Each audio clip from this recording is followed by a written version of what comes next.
Hello friends, एक बार फिर से आप सभी का स्वागत है मेरे यूट्यूब चैनल स्टडी की फैमिली में। आज की वीडियो में हम बात करेंगे फ्यूचर कंटीन्यूअस टेंस के बारे में। फ्यूचर टेंस का जो इंडेफिनिट था वो हमने पढ़ लिया है। फ्यूचर टेंस का अब दूसरा प्रकार जो होता है फ्यूचर कंटीन्यूअस टेंस, इसके बारे में हम बात करेंगे। तो सबसे पहले बात करते हैं इस टेंस की पहचान क्या होती है। इसमें जो भी सेंटेंसेस पाए जाते हैं उनकी क्या पहचान होती है, आइए देख लेते हैं।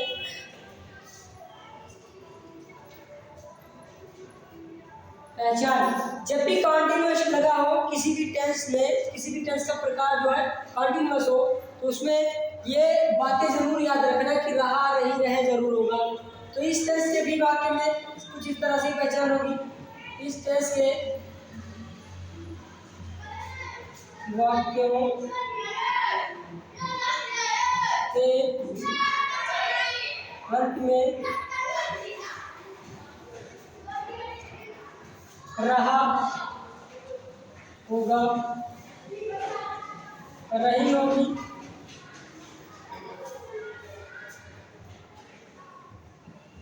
रहे होंगे। अब देखिए कॉन्टिन्यूअस जो है रहा रही को बता रहा है और फ्यूचर जो है गा दी गई को, तो रहा के साथ गा दी गई लगा होगा तो रहा है, रही, रहा होगा, रही होगी, रहे होंगे, रहा होगा।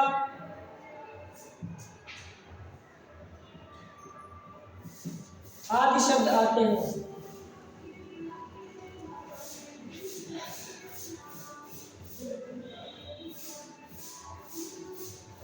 ये हो गई पहचान। इस टेंस के वाक्यों के अंत में रहा होगा, रही होगी, रहे होंगे, रहा होगा आदि शब्द आते हैं। जैसे हम बात कर लेते हैं किसी भी सेंटेंस की, जैसे कोई सेंटेंस लेते हैं, जैसे मैं किताब पढ़ रहा होऊंगा।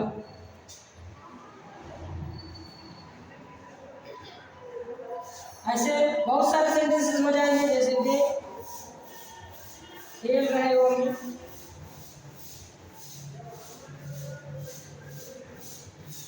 ये सारे सेंटेंस जो है इसमें देखिए रहा होगा, रहा होऊंगा या रहे होंगे, तो ये सब जो वर्ड हैं जो कि अंत में आकर फ्यूचर कंटीन्यूअस टेंस की पहचान को बता रहे हैं। तो इस तरह से ये जो सेंटेंस दिया है वो फ्यूचर कंटीन्यूअस टेंस का हो जाएगा। तो आइए अब हम बात करते हैं हिंदी टू इंग्लिश ट्रांसलेशन कैसे किया जाता है। सबसे पहले हिंदी से अंग्रेजी बनाने के सूत्र और नियम या नियम, क्या नियम होते हैं। 4 प्रकार के सेंटेंसेस की हम बात करेंगे, अफर्मेटिव, नेगेटिव, इंट्रोगेटिव और इंट्रोगेटिव नेगेटिव की। तो अलग अलग सेंटेंस का अलग अलग हम रूल देखेंगे क्या होता है। सबसे पहले बात करते हैं अफर्मेटिव की। अफर्मेटिव सेंटेंसेस के लिए क्या रूल है, देखिए सबसे पहले लिखेंगे सब्जेक्ट, सब्जेक्ट के लिए लिखेंगे प्लस शैल या फिर विल में से एक लिखेंगे, प्लस बी लिखेंगे, प्लस वर्ब की फर्स्ट फॉर्म प्लस आईएनजी और ऑब्जेक्ट।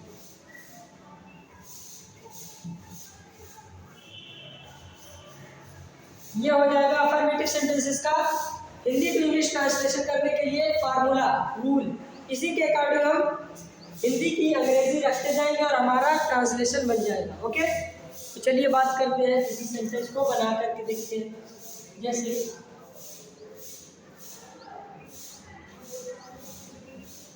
एग्जांपल्स में लेते हैं, हम स्कूल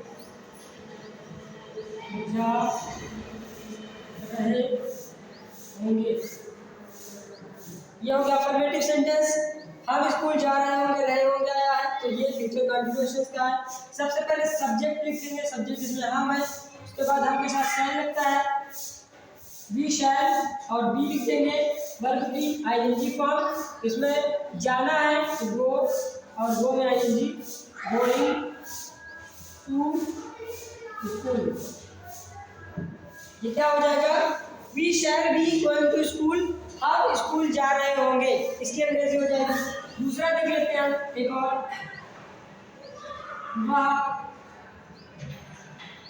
किताब पढ़ रहा होगा।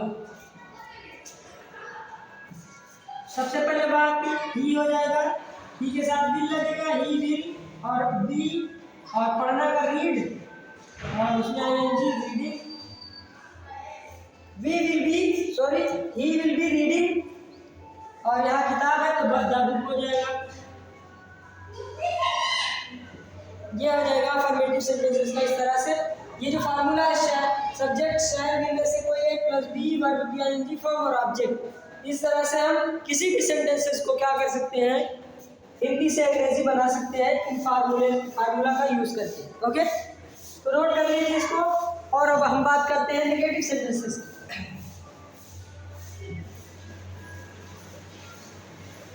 नेगेटिव सेंटेंसेस में क्या होता है,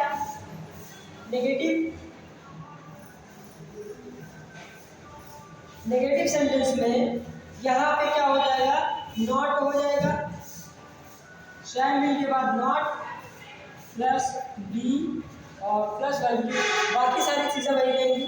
तो सब्जेक्ट, उसके बाद शैल विल में से, और उसके बाद नॉट प्लस बी, उसके बाद वर्ब की फर्स्ट फॉर्म, और उसमें आईएनजी लगाएंगे और ऑब्जेक्ट। यह हो जाएगा नेगेटिव सेंटेंसेस का फार्मूला।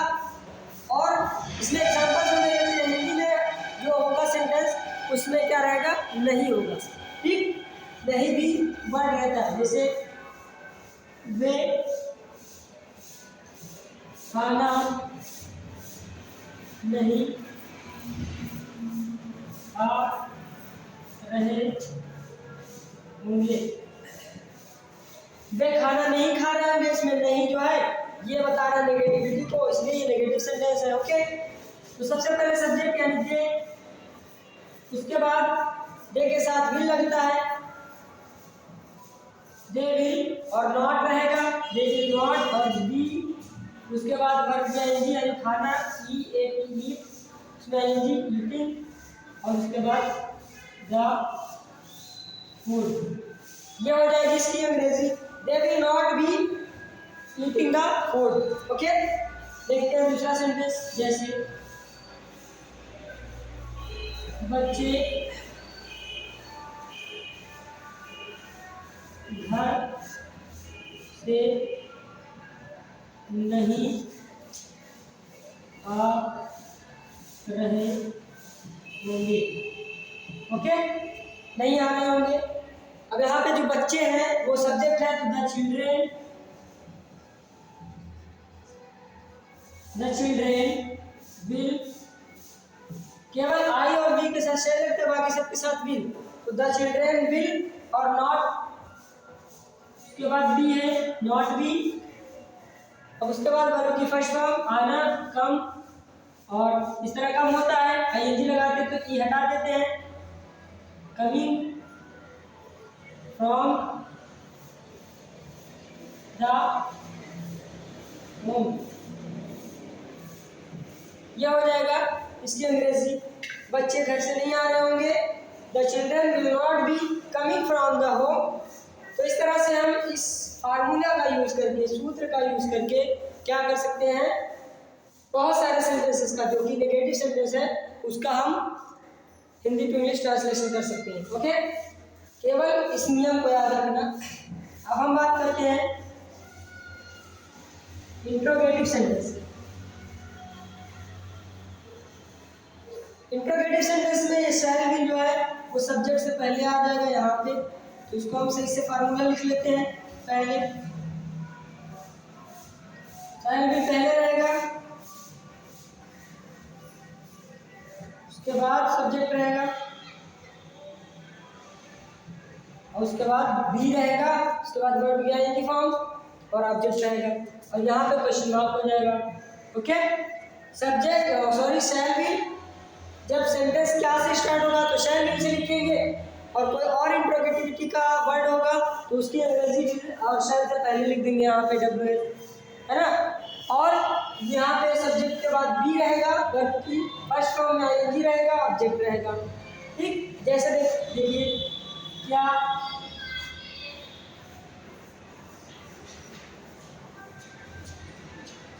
मोहन खाना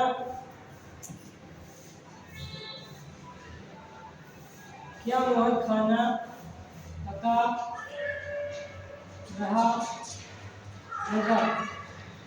ओके, क्या मोहन खाना पका रहा होगा, तो यहाँ पे क्या से स्टार्ट है, इसलिए शैल विल से स्टार्ट करेंगे। मोहन के लिए विल लिखते हैं तो विल से स्टार्ट होगा, विल मोहन।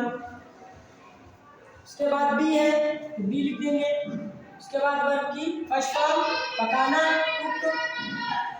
कुक में ING कुकिंग, और बाकी ऑब्जेक्ट जो है वो खाना बचा हुआ है, cooking the food. Okay, will Mohan be cooking the food, यहाँ पे क्वेश्चन मार्क रहेगा। अब जो सेंटेंस क्या से स्टार्ट नहीं होता है, जबकि बीच में कोई इंट्रोगेटिविटी का वर्ड हो, उसको बना करके देखते हैं। जैसे मैं स्कूल क्यों जा रहा होऊंगा, यहाँ पे भी क्वेश्चन मार्क रहेगा, और यहाँ पे भी। ओके, मैं स्कूल क्यों जा रहा होऊंगा, इसकी अंग्रेजी क्या हो जाएगी, क्योंकि पहले वाई और शैल आई बी गोइंग टू स्कूल, यह हो जाएगा इसकी अंग्रेजी। इस तरह से हम इंट्रोगेटिव सेंटेंस का भी हिंदी टू इंग्लिश ट्रांसलेशन कर सकते हैं इस फार्मूले का यूज करके, तो इसको नोट कर लीजिए। अब हम बात करते हैं इंट्रोगेटिव नेगेटिव सेंटेंस की।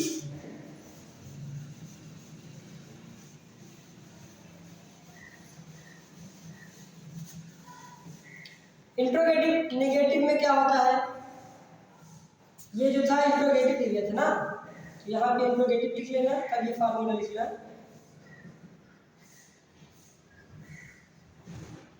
ये इंट्रोगेटिव के लिए था फार्मूला, और ये सब सेंटेंसेस। अब हम बात करेंगे इंट्रोगेटिव नेगेटिव की।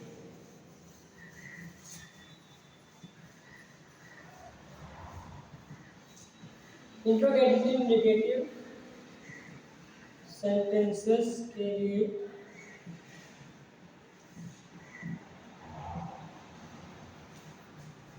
अब इंट्रोगेटिव नेगेटिव सेंटेंस में क्या होगा, यहाँ सब्जेक्ट के बाद नॉट लग जाएगा, सब्जेक्ट के बाद नॉट रहेगा, प्लस बी रहेगा, प्लस वर्ब की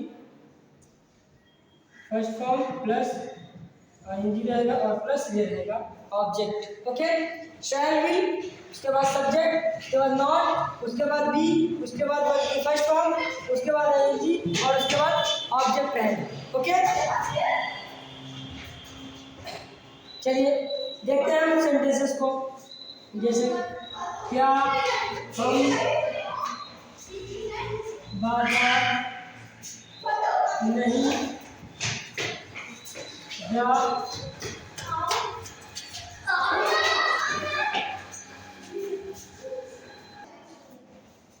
चलिए यह है, क्या हम बाजार नहीं जा रहे होंगे,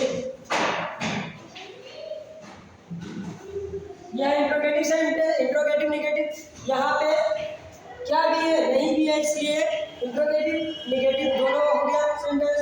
तो इसमें हम कैसे बनाते हैं, देखिए क्या से स्टार्ट हुआ, इसलिए शैल विल से स्टार्ट करेंगे। तो यहाँ पे हम आया, इसके लिए शैल लिखते हैं, शैल बी नॉट, और उसके बाद बी है, शैल बी नॉट बी। इतना हो गया। वर्ब की फर्स्ट फॉर्म, यहाँ पे जाना है, वो में ING जोड़ेंगे, गोइंग, उसके बाद बाजार है, गोइंग टू मार्केट, यह हो जाएगा। और यहाँ पे इंट्रोगेटिव का चिन्ह रहेगा। क्या हम बाजार नहीं जा रहे होंगे, तो shall we not be going to market, ये हो जाएगा। दूसरा सेंटेंस देखते हैं, जैसे वे यहाँ कब नहीं आ रहे होंगे।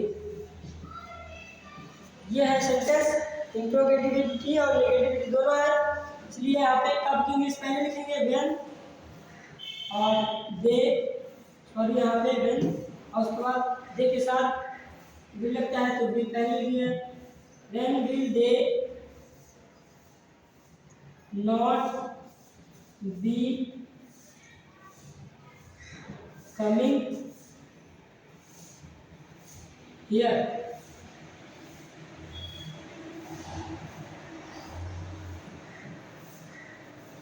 when will they not be coming here, way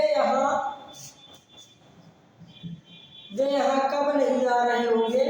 when will they not be coming here, इस तरह से इंट्रोगेटिव नेगेटिव सेंटेंसेस का भी इस फार्मूले के द्वारा क्या कर सकते हैं, ट्रांसलेशन कर सकते हैं, हिंदी से अंग्रेजी बना सकते हैं। इसको नोट कर लीजिए। और मुझे उम्मीद है कि ये वीडियो आप लोगों को बहुत अच्छी लगी होगी। अगर वीडियो पसंद आई तो लाइक, शेयर और कमेंट करना ना भूलें, और सब्सक्राइब करना ना भूलें।